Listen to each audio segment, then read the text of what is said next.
How's this guy?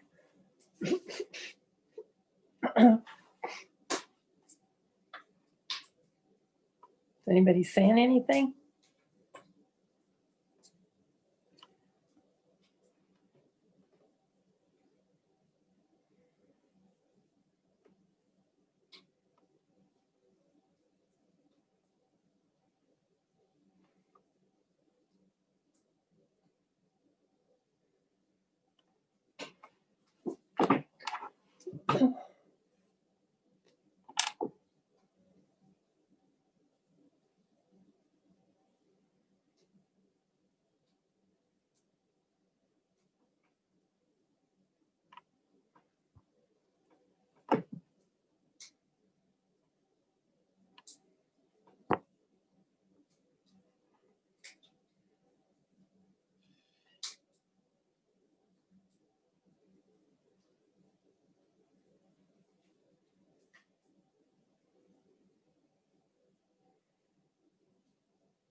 Hi, Paul. Hello, how are you?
Good evening, Mike. Hi, can you hear me? Yeah, clear as a bell. Okay, thank you. Yep, you showed up. Hey, Paul, how are we doing on people calling in? Everybody's in that was waiting. Okay, so got a couple more minutes here. Oh, you said everybody's lined up is in? Okay.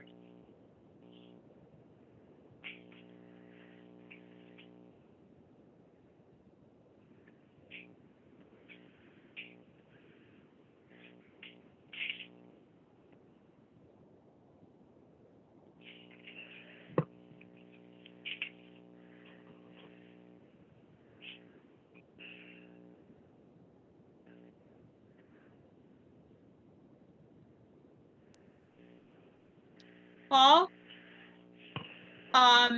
For the minutes, can you tell me whose phone number ends with 7991? If that's a committee member, so I can include them in attending? That's Greg. That's myself. Fine. Oh, hi. Okay. That's good. And my camera's open, but not showing up, Paul. Do you see me, Paul? No, I can't see Paul? it. Okay. Let me think here.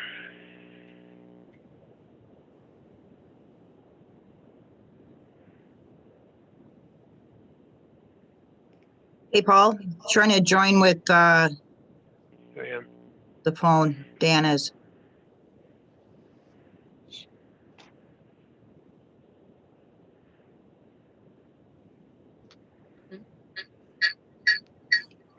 Hang on. No.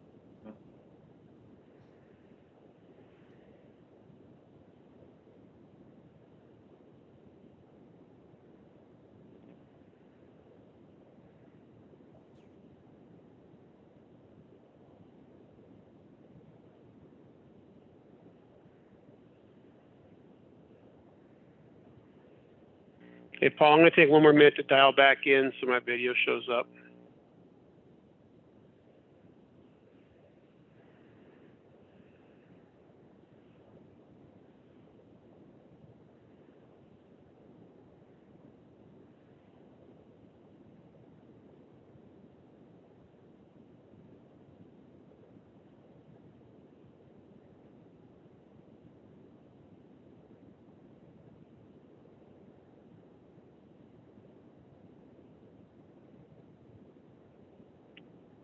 Paul, you able to accept me?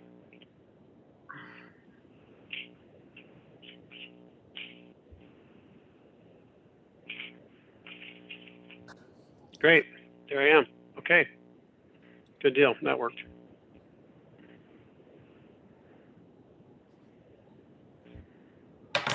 Okay. Okay, Paul, is there anybody else? You see we're at 6:30. Is there anybody else that's trying to get in? No, there's not. Okay, good. Well, let's go ahead and get rolling then. Let me just do a scan across the top to see who's on here. Okay. Alrighty. Well, good evening, everybody. Happy holidays. We're on the verge of holiday week here. Sent out an agenda, and as those recall that we were on last week, we're going through the responses that people put together based on the segments that they took to do a compare on. Primary sources being the ordinance of the township versus the county, but it could have been other sources as well. So we got 3 of those queued up for tonight, and that leaves us a couple more to handle next week. I don't believe I have minutes, but Bonnie, I didn't see minutes come through. I tried to check, but we'll follow back up on that. I assume they're going to be forthcoming, correct? Yes, they are forthcoming, but no, I did not do them. Okay, no problem. I know we're trying to follow the standards set by logging minutes with the township clerk, so we'll get back to that. We had an emergency here, so that's why they didn't get done. So, Okay, no problem. Yeah, I think we just want to have good housekeeping to keep task on that. But again, they're not driving the conversation today, so no harm, no foul on that. Appreciate you doing that. I'll hook up with you maybe even touch base a little bit later this week, just since we'll have the ones to approve and have forward, as well as those others to bring up next Monday, 28th. So let's go ahead and just look at the agenda. Again, we've got 3 segments to go through. We're doing, chronological order in light of what we have. And then we're going to open up for discussion after that. Obviously, we want to get that part 2 as listed on the agenda worked through, so we get as much time as makes sense, and still open it up for broader conversation or input before we talk about what we're looking to do as we round into next week. So I'll go ahead and turn it over to you, Chris.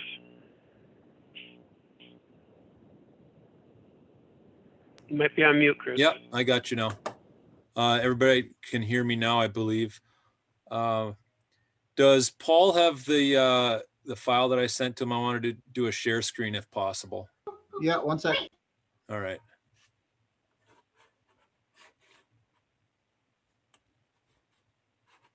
So I'm going over conditional use criteria, differences between St. Louis County ordinance and township ordinances.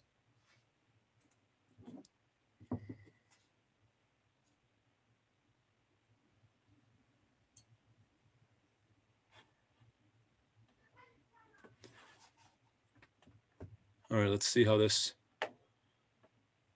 pops up here. All right, can you see it now? Yeah, how will I navigate, like going down the? I can move it for you. All right. So what I got here is now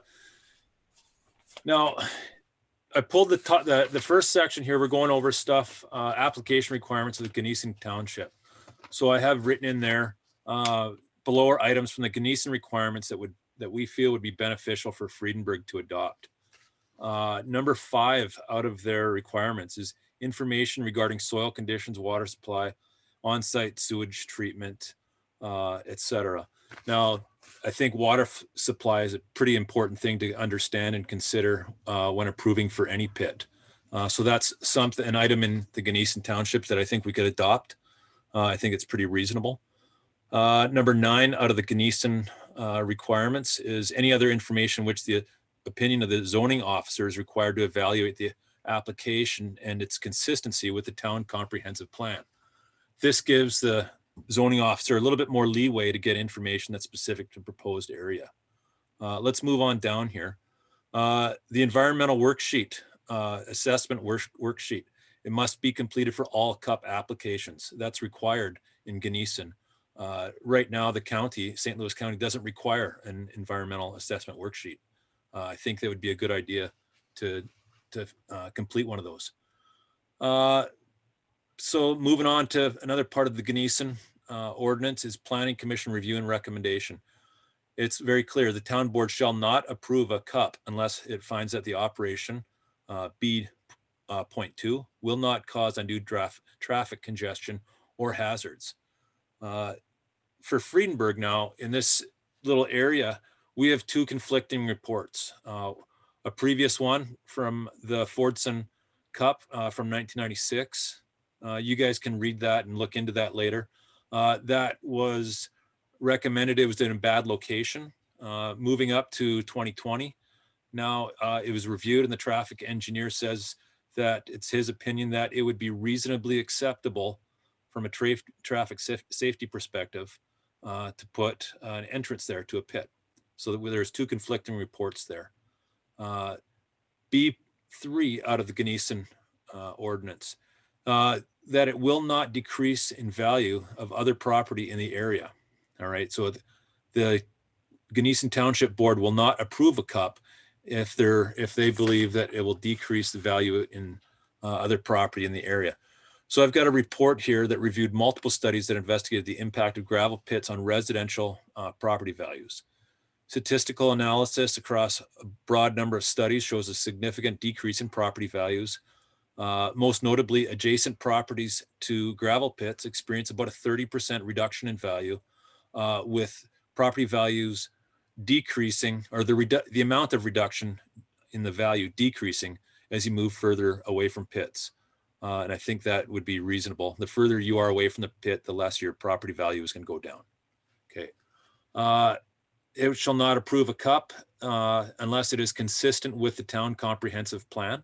And we feel that St. Louis County chose to ignore the town comprehensive plan of Friedenberg. All right, let's move on to the second page.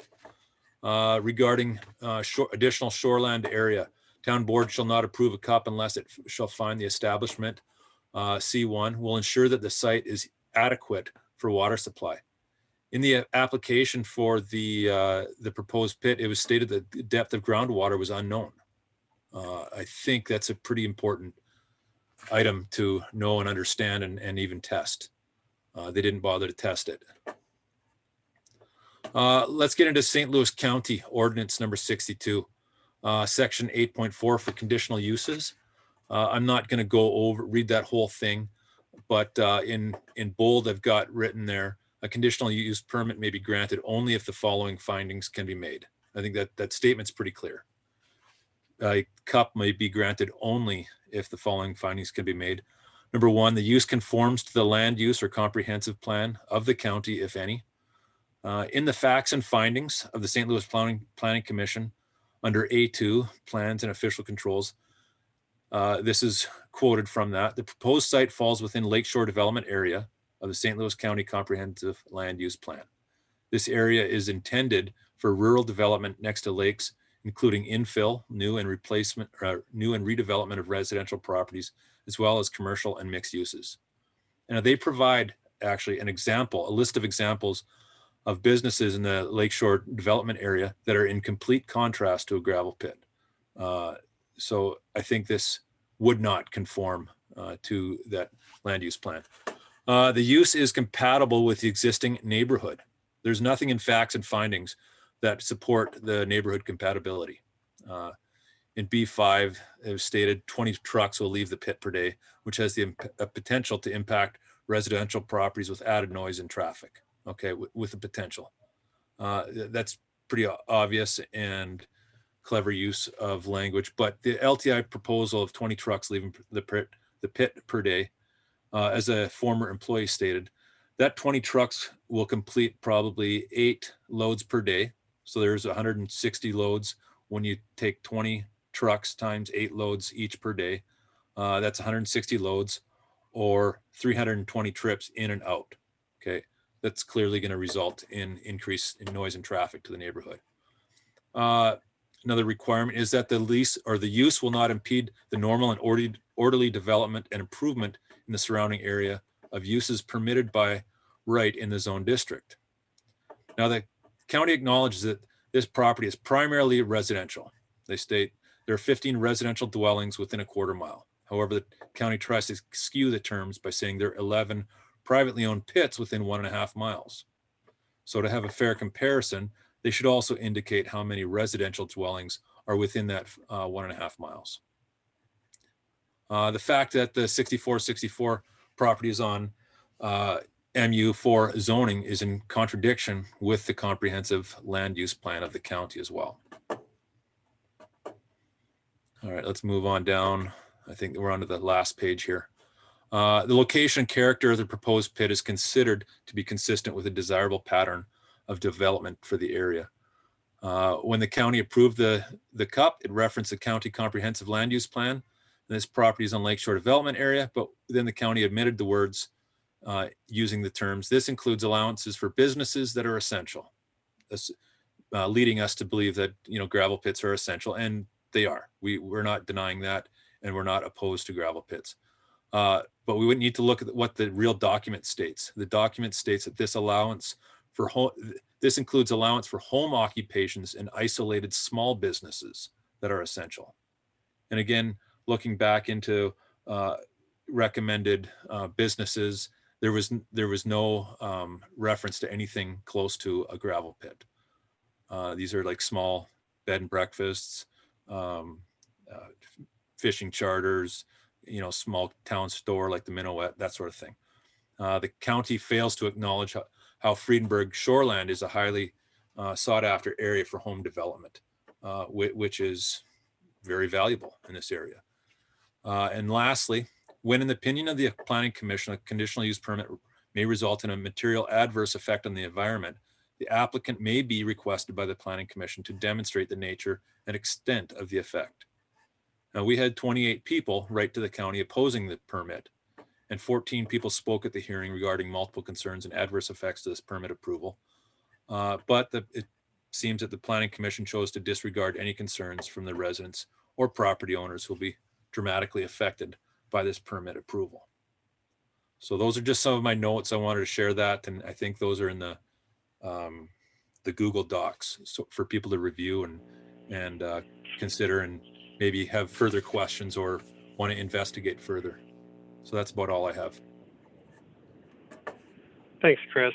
Well, consistent with last meeting, I'll go ahead and just jump in and share or make a few comments, and then open it up to the entire group here.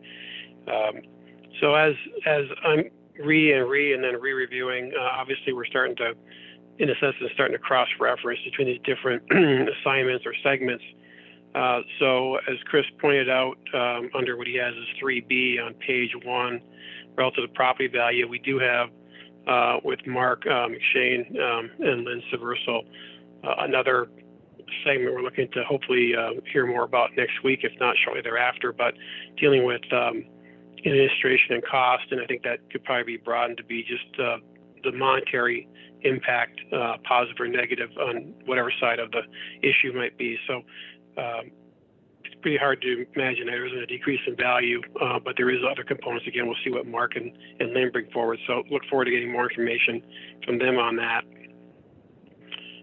6B, and this reference to comprehensive plan, again, we had a specific section 8 that Deb went through. So again, I think they're going to be interwoven, but clearly how plans are put together, what plans are properly filed and therefore applied or referenced is going to be critical. And I think we had a little snafu from what I heard within our county on that process, even though a lot of work had been done on a township comprehensive plan.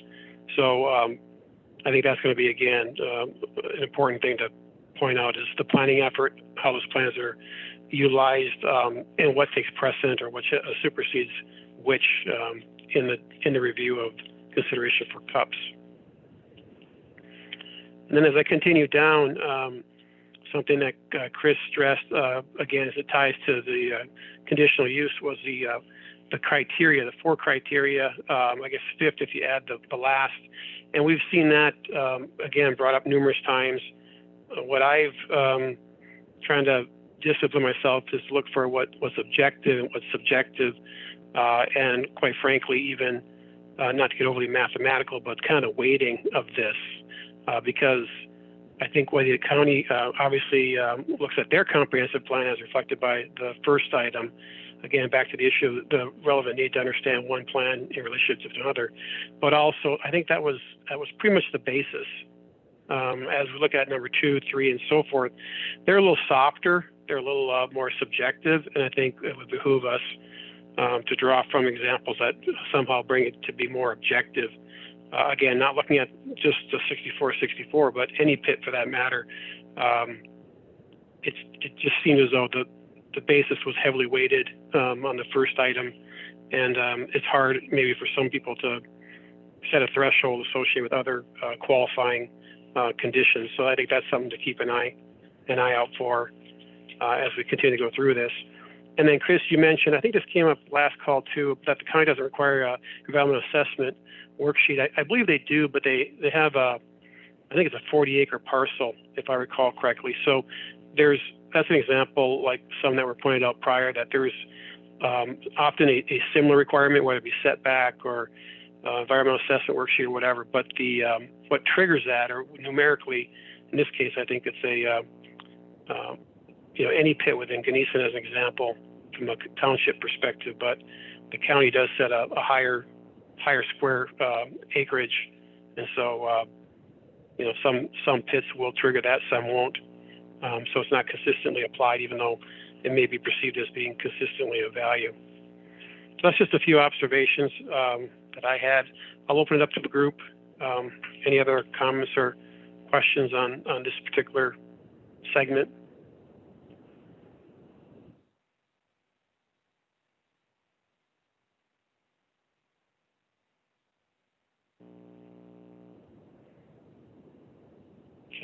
hearing. Paul, are you getting anybody, or we are quiet across the board here? I don't see anybody raising a hand or anything. Okay. Well, we'll just continue forward then. Why don't we go ahead and move to the next one? So, Mike Anderson, ruling bodies, please. Okay, can you hear me? I can hear you clearly. Okay, thank you. Ruling bodies, under Denison, zoning officer is appointed by town board to administer and enforce this ordinance. Other duties of the zoning officer is to determine compliance of CUP permits with inspections. 2, maintain records of this ordinance, i.e. fee schedules, amendments, conditional use permits, applications, appeals, and so on. Number 3 would be to forward all applications to appropriate official bodies, initiate appropriate actions against violators as provided by the law.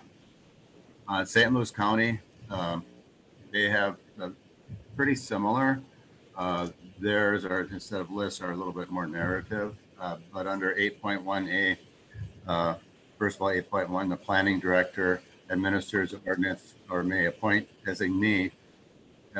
In the duties that follow 8.1A, the director or designee shall provide assistance to any applicant in preparing an application, advise the applicant as to the provision of this ordinance, and shall conduct an inspection program.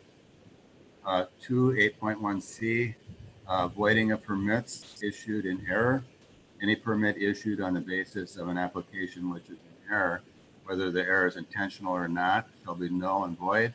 Any permit issued on the basis of a mistake in fact or law, whether the mistake is intentional or not, shall be null and void. No such permit may be construed as permission to build or begin a land use. It shall be the responsibility of the director to notify the property owner upon discovery of an erroneous application.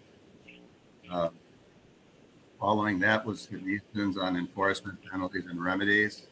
The zoning officer investigates alleged violations, notify property owners in writing, direct owner to correct violations within a reasonable amount of time.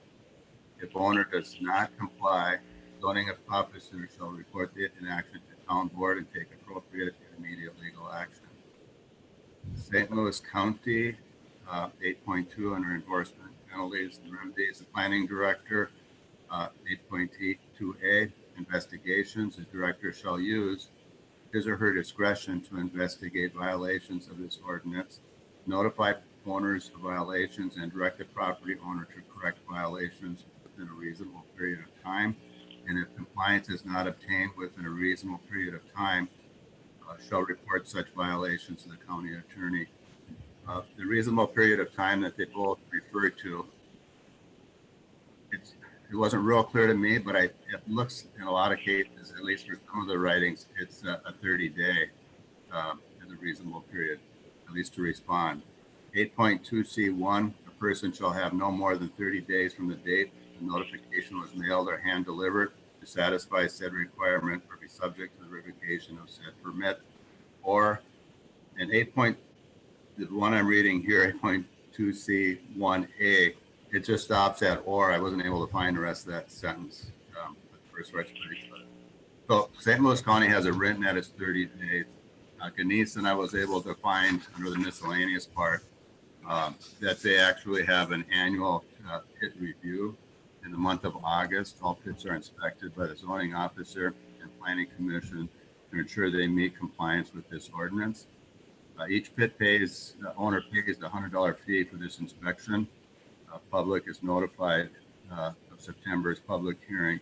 And then in September, I believe the results of the August inspection then are reviewed.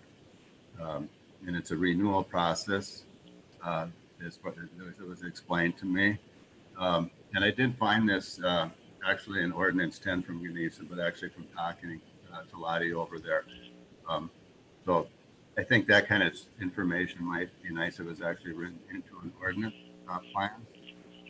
Planning Commission in Gunnison, it's 9 members appointed by the town board. Members reside in our registered voter in the township. town clerk, zoning officer, town engineer are ex officio members of the commission, and town attorney acts as a legal advisor to the commission. In Geneson, the duties of the planning commission are overseeing town ordinances, hearing and reviewing original and renewal applications, offering recommendations to the town board, including revisions to the comprehensive plan. Number 3, establish applications, checklists, and procedures, including the conduct of public hearings. 4, they review the environmental assessment worksheets and other environmental documents, then submit recommendations to the town board. They also act as a zoning appeals board and perform other duties delegated by town board resolution. St. Louis County, a lot of it's the same. Planning commission of up to 9 members. Up to 9 members. You don't have to have 9. Majority of voting members reside in the unincorporated areas. It's under the jurisdiction of the county. Voting members reside in unincorporated. So let me start over here. Planning commission of up to 9 members appointed by county board. Majority of voting members reside in unincorporated areas under the jurisdiction of the county. Voting members exclusive of the county commissioner. 1 voting member is also a member of the county board. No more than 1 voting member shall be an officer or employee of the county. And in section 92B, they list 12 ex officio members who are non-voting members of the commission. They also have a board of adjustment for appeals in Geneson's. Their duty is to hear and decide appeals where it is alleged that there is an error in any other order, requirements, decision, or determinations made by administration officer in the interpretation or enforcement of the ordinance. In St. Louis County, applications, hearing, decisions, criteria, application for appeal shall be filed on appropriate forms in advance of scheduled hearing dates. Included shall be detailed plans as a requirement and the court required fees. The Board of Adjustment shall conduct a public hearing on each appeal according to applicable Minnesota statutes. Also with St. Louis County, decision by the Board of Adjustment shall be made within 35 days of the date of the public hearing. A written record showing the vote of each member will be included. Decisions will be rendered in writing, stating reasons for the determinations. Certified copy will be filed with the county recorder. The felon has 60 days after the decision to apply for necessary permits. Number 4, the last one, the Board of Adjustment shall always act with due consideration in holding the public hearing, safety and welfare, encourage the most appropriate use of land and conserving property value. Court shall permit no land use that is detrimental to the neighborhood. Like you were saying, just after Chris says, there is some overlap. One thing I did notice, and I found it helpful when reading through and comparing the 2 of them, it's under St. Louis County Ordinance 62, Section 2.1. They reference to the 2 words shall or must as mandatory, not permissive words. So when you really see them in either document, for sure the St. Louis County's ordinance, when they use this word shall or must, those are mandatory for them. It's not for them to decide whether or not they should be following it. But I think that's actually kind of a good part of their ordinance to just clarify those 2 words. Okay. Thank you, Mike. Again, I'll start it off. Not seeing a whole lot of people comment, so I'm not sure if you're waiting till down the road. But again, Mike started off making reference to the zoning officer, and I know that we have added a segment 9, administration and cost, which actually in the application specifically talked about zoning officer. So I don't think Mark's on tonight. I think Lynn is. But I think there is an intent to go beyond just an appointment and understand what that means in terms of the additional responsibility or that's placed on the township, whether it be cost or otherwise. So I can see that tying to that aspect of what we report out on, since it would be an added responsibility. It's going to take additional staff or attention to that. So I expect us will be expanding on that. The interesting thing is, again, some of these things keep coming up about what's required, environmental assessments and otherwise. We'll be looking to just find one way of stressing the differences and what might be the value of having some additional rigor as reflected in the township write-ups. And what I'm kind of seeing, and again, the item that I had stressed before was tying back to what we all signed up for, and that was, looking at whether there's sufficient protection, but also it was presumptive that we would determine whether there was insufficient protection.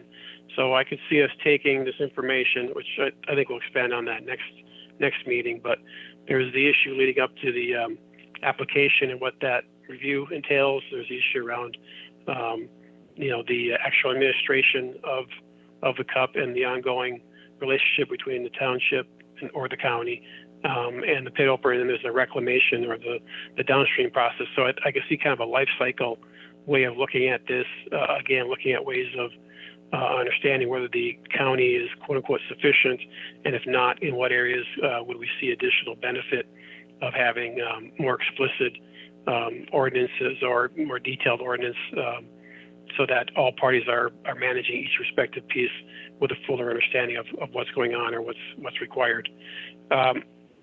I didn't have much else on this part, Mike.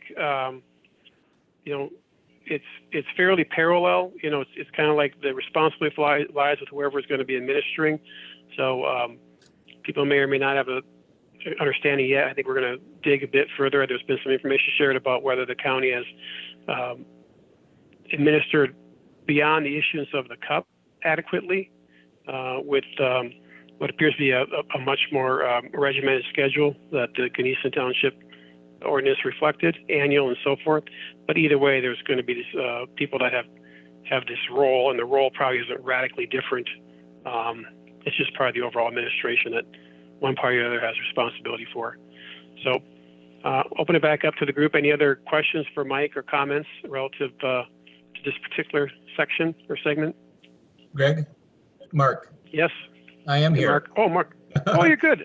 Yeah, my name is on there. Okay. I'm in touch with my feminine side. I'm listed as Lori McShane. Okay, good deal. Okay. Okay. In any event, just a comment about the question you asked. Yes, we are looking at with the other townships. They have both zoning administrator or zoning coordinators. We'll be looking at whether they're contract or employee and what kind of compensation to handle CUPs and meetings and that type of thing. So we will have some information on that. Good. Appreciate you weighing in. I missed you on the banner there. Yeah. Again, I think it's kind of helpful that these come up 2 or more times in most subject areas, because that way I think we'll cover them not only with the group's participation, but also, again, I'm kind of formulating an approach might be is where they fit in the life cycle of this endeavor, because it is ideally with reclamation, it is a life cycle process that's taken seriously from start to finish. Great. Anything else on what Mike shared? Yes, can I make a comment? I'm just wondering if we had been aware up until now, has the county ever told us about the Board of Adjustment section until Mike brought this up?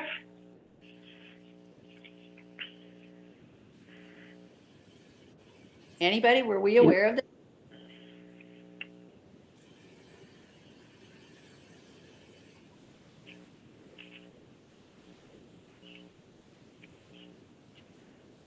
Sounds like not, Deb. Okay, Yeah. I think it's important. Again, yeah. It comes across as new to me. Again, what I've been trying to understand better is, I guess the strong interest came about based on the application for the CUP and then the actions taken by the county. And as people have looked at more information, I think again it isn't broadening the effort, because I wanted to make sure we don't get distracted, but under the title of, is it sufficient to protect the residents And the township, again, I think the full life cycle is important, including what Mark and Lynn have volunteered to look at, and that is we need to understand the impact of either responsibility or cost. Yeah, we should probably understand that a bit more. It does seem to stand out as the first time I heard a reference to it myself as well.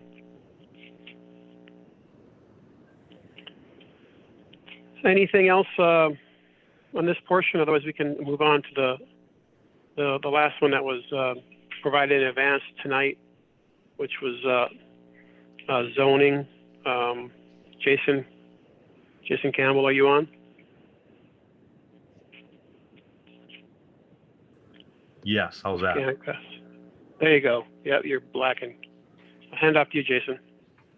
All right, kind of somewhat short and sweet, but just in comparison of the county zoning districts versus townships.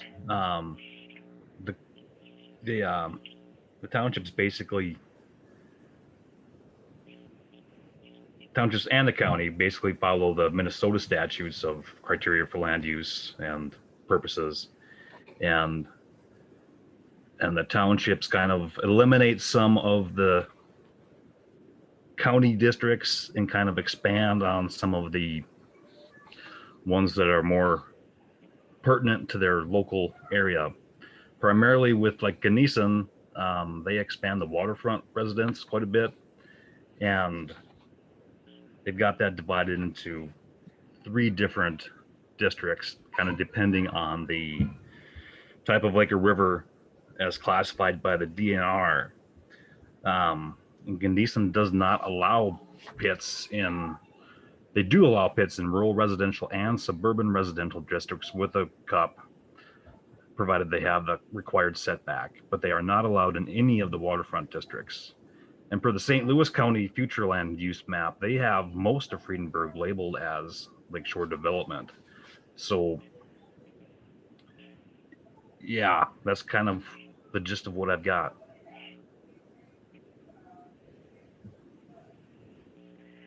Okay. Well, I know Deb had prior, I think, the development plan and the comprehensive plan. Again, it's been, and there's probably parties on the phone. Maybe they don't want to share it at the moment, or maybe they don't think it's pertinent. But it does seem to be one of the key areas is whether the zoning is different or what planning efforts have been put in place, and what is the referenceable documents that are used accordingly. So again, back to what Chris shared, which has been, kind of at the heart of the CUP application, those criteria. It does go back to the first item of, what is a comprehensive plan, and then how is the property zoned, which is number 3. So it seems like that's one thing that definitely hasn't been clear or working in unison between the township and the county. And again, it comes up so many times. It seems like it's largely at the heart of, at least where both organizations are trying to refer to the work done in the zoning and planning and how things are categorized, and yet we have different plans. Or in the case of the county, they would make that decision in light of their review of the plans versus the township. So either way, they're referencing documents, possibly different documents, possibly different ways of referencing zoning. So, there's not more to be shared on that. Any comments? I just see that being something we'll have to dig into further and capture properly on how we summarize it. Greg, one thing I would say is I kind of like how you talk about numbers and such. Gunnison, basically them saying that they take their zoning, there's no cups allowed in waterfront or shoreland per the DNR, which is that 1,000 foot to lakes, 300 foot to rivers. That's a very cut and dry statement. And I like that, we don't have to have something super overly complicated. We are 1/3 lake or waterfront. And sound travels. I think all of us have been to lakes, and we're in the boat or whatever, and we're on the shore, and we realize that our voice carries out to the boat, in the middle of the lake. So having that protection, just to say, the 1,000-foot, setback to a lake, I think is very mathematical. Like it's a number, it's a measurement. And I think that would really help that the noise travel, the distance of the traveling. So I do think that is something that I think is beneficial. Thanks, Melissa. Yeah, I think pointing out, because they asked explicitly for us to do the compare relative to the township versus the state versus the county, where there's the same metric, the same guideline, the same restriction, but it's done differently, and it's down numerical in one fashion or another. Again, completely objective. I think that does help to point out the differences and give people a sense of how they are different versus that there be a different body interpreting it, because that in itself doesn't necessarily change it. It's more the actual ordinance, if that's what it comes down to. So the more of those specifics we can find and point out, I think the more clarity we'll be able to communicate. Okay, anything else for Jason? Okay. Well, we're making good time tonight, and at least we're moving through with an opportunity to share. So why don't I just open it up for open discussion. Again, we have some different sections left to go through, but I don't believe they're prepared for this evening. So I'll just open mic it out to the group on anything that they've come across, anything that they want to reinforce, independent of what section, what aspect of what we're doing.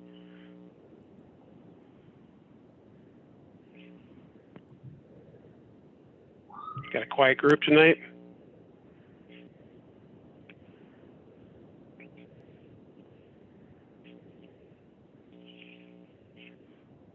Okay, I'll jump back in then. Just go on to number 4, draft agenda. So we've got a couple other sections to hear from. Dan and Lynn Seversal have the graphite reclamation and density, which I think is a pretty interesting area. Be great if we had that material to be able to go over it on the 28th, so we could kind of round out these sections before we close the year. And then Lynn and Mark, I know you folks sent out a survey. Are you envisioning a response in light of your ability then to summarize that as early as next week, or is that too soon? Mark here. Hey, Mark. It's probably going to be a little bit early. We can update you with what we have. Obviously, the survey just went out this past week, and so I've gotten a couple of responses from townships indicating that they're in receipt of the surveys and they're processing it through their zoning coordinators and their clerks and that type of a thing. So we're somewhat dependent upon their availability. During the holidays, it's a little more challenging, and they're limited time frame in the office, that type of thing. So all we can do is provide you with what is what occurs between now and the 28th. So we'll give an update then as best we can. Okay. Yeah, I can imagine a lot of people's schedules are challenged for sure. Just touch base back with Dan and Lynn. I think you're both on. Are you envisioning being able to share next Monday, or is that not realistic? Monday should be good. Okay. All right. Thank you, Lynn. All right. Well, then that will give us a little bit to work with. So, just moving down to 4C, I put report format. Yep. My intent would be to, if not the 28th, the meeting shortly thereafter, but we're going to have, the first wave of input or comparison is done by participants. I know there's some people that haven't necessarily taken on any assignments, and it will be important to hear from them. I think it's important for everybody to have some ownership and weigh in at some stage throughout the process. But in essence, I'd like to start putting just kind of how we're going to try to construct it in case there's input from the audience as a whole, group as a whole. So, whether again it's on the 28th or shortly thereafter, the intent is to share that and get feedback. And then there's probably going to be a subset that might just be a few people, but we're gonna have to hunker down and actually start putting this into a format so it's got the rough makings of a report. I think recommendations, might be somewhat implied within the report, but I'd like to think the report itself lays out the comparison input of what we've observed, the pros and the cons, the good and the bad, the added benefit or lack thereof, based on comparisons, and probably, again, information that's much more objective by just drawing from the sources that we've identified, whoever it may have been within the team. And then eventually that get rolled up into a recommendation that I think would be much more succinct in that it's not intended to be long and drawn out, but we'll see how that plays. But I would like to at least have that available, if not next week, the week after, because I think the meetings, not hearing a lot of people share here, obviously, kind of a little bit quieter. The meetings are good for an update, but the real bulk work is going to have to be probably done between the meetings, and we only probably need to have them as frequently as we have something meaningful to cover. And even in that case, if you're like me and it's a serious matter, you'd like to get in advance sufficient to review it, and then actually, be prepared to discuss or provide feedback. And to that point of feedback, we probably are, at some point, whether it be the first round or thereafter, we're going to have to be looking for fairly explicit, specific feedback. Otherwise, we're going to have a hard time interpreting other people's comments if they aren't building it right back into the report. So more to come on that, but we want to roll into January and use the bulk of the month to get that report pulled together. Let's move on to other. I've got one item. It was brought up prior that Greg? Friedenberg. Yep. Yep. Before we move on, can I get a clarification? I know that it says study committee schedule review. Now, I know we discussed about the timelines, for this. I don't know, did we ever put it on paper? Do we ever put it on paper? And if not, can we? So that when we talk about the review and, it can be updated. So sometimes my memory isn't the greatest as it relates to, extending out, 1 or 2 months, of target times. If we could do something with that, and then when we discuss the updated schedule review, it'll be helpful to have that in advance. Right. You bet, Mark. Well, there was a schedule posted which generally said there'd be a meeting every week and another one tentative. I think Mondays, I don't have in front of me readily available. I think Mondays were intended to be more a commitment of meetings, and Thursdays more tentative. Beyond the sharing, which seems to be kind of drying up a little bit here. I think the majority of the work is going to be going into grabbing the information and putting it into a presentable format. So what we can do is take that schedule that people hopefully at least earmark their calendar for, and confirm whether we're planning on meeting that frequently or not. Clearly that's important to. Yeah, I guess what I'm thinking about is identifying the specific time that we want to target for presentation or submittal to the town board, and backing up from that, what are the key points for which certain tasks need to be completed to meet the date that we want to have final completion for submittal, approval Right. by the committee and the submittal. So just a highlighting, is it every 2 or 3 weeks that certain tasks of the group are to be completed, so that we can go on to the next major component and at some point have the report and recommendations completed. So, Yep. Just kind of a quick overview of that would be helpful. Thank you. Yep. That makes sense. What I struggle with, Mark, and again, it's open mic here, is who's looking to participate more in actually further boiling down the information. So I guess the challenge is on me to find a way to, or if there's input from the group, that's great, but take a report format, take the different segments to be able to put it into somewhat of a consistent way of communicating the information, and then also, tying back to the application. I stress that a lot because I think the application is fairly clear about what they're looking for us to do. They categorize the information, and we separated it accordingly. So, but having not done through the township, but through other projects, through employment, there's a lot of effort to take this raw material and turn it into an actual really, a sufficiently thorough and understandable document. So a little magic takes place there. Sometimes it takes somebody just kind of getting on the keyboard and working with the information. So more to come on that, but I hear what you're saying, Mark. If we're going to have people take on assignments, we want to back up from the end date. Absolutely.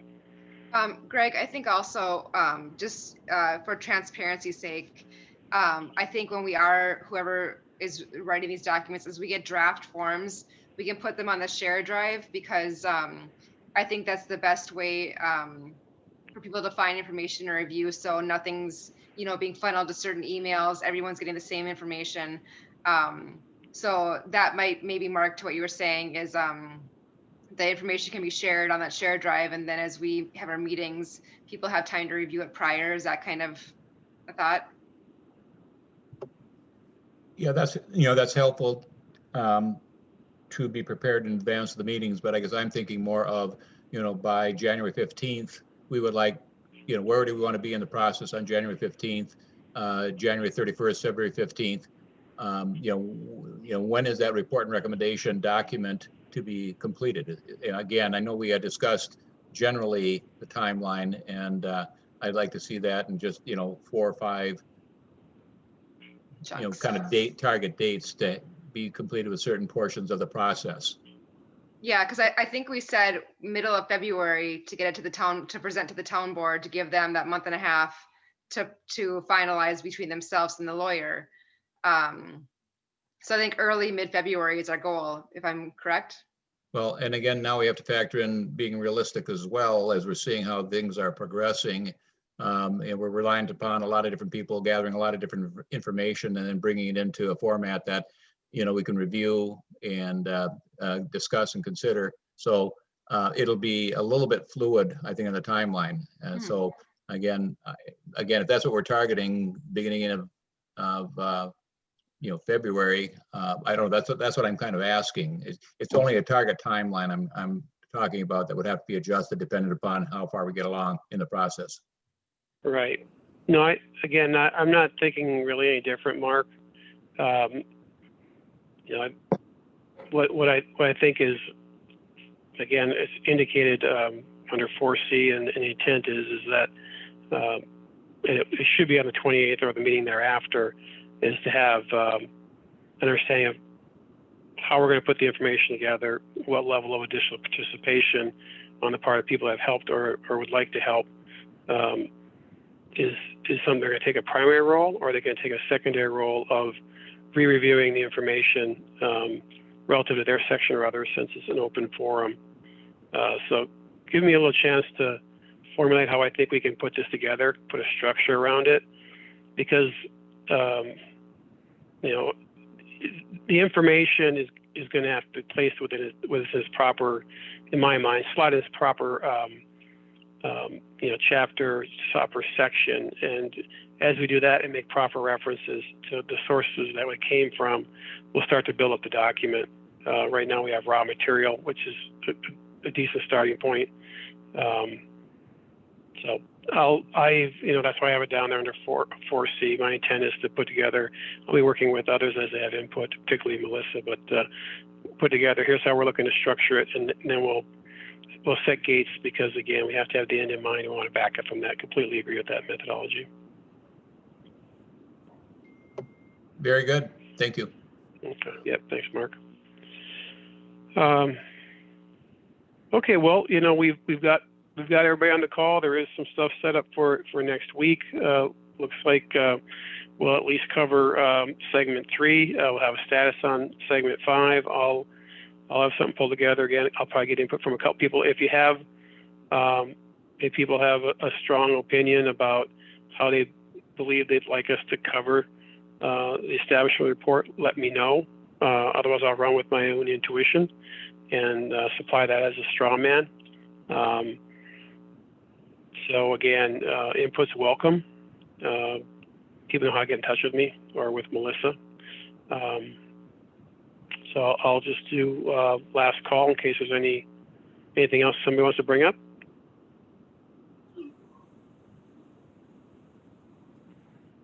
Okay, if not hearing, then the meeting's adjourned. Okay. All right. Okay, everybody. Thanks a lot. Thank you. Thank you. Bye.